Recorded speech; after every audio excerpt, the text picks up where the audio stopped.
আসসালামু আলাইকুম। আমরা নতুন দিনে হাজির হয়েছি। আজকে যে বিষয় নিয়ে আলোচনা করব পার্টসিপিয়েন্ট প্রোনাউন।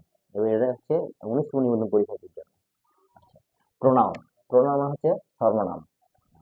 এটা নাউনের পরিবর্তে ব্যবহৃত হয়। প্রোনাউন হচ্ছে 9 প্রকার। প্রথমটা হচ্ছে পার্সোনাল প্রোনাউন। পার্সোনাল প্রোনাউনটা কি হতে পারে?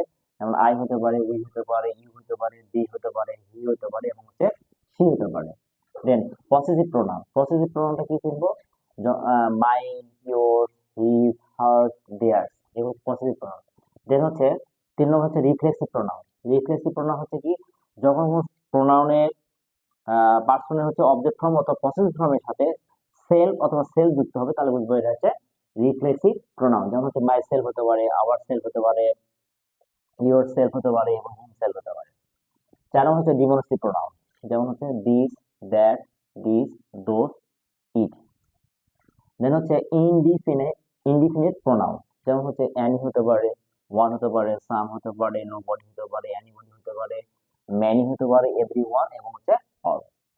6 নম্বর হচ্ছে রিলেটিভ প্রোনাউন। 6 নম্বরটা হচ্ছে রিলেটিভ প্রোনাউন। রিলেটিভ প্রোনাউন কি কি? হু, হুম, হুইজ, হুজ, দ্যাট। এই কটা হচ্ছে রিলেটিভ প্রোনাউন। আচ্ছা, দেন হচ্ছে 7 নম্বর হচ্ছে interrogative pronoun. Who, whom, whose, which, what etcetera. 8 নম্বরটা হচ্ছে ডিস্ট্রিবিউটেড প্রোনাউন। যেমন each, either, neither. Then 9 number হচ্ছে রিক্যাপ্রোকাল প্রোনাউন। যেমন হচ্ছে ইজ, আদার, ওয়ান অ্যানাদার।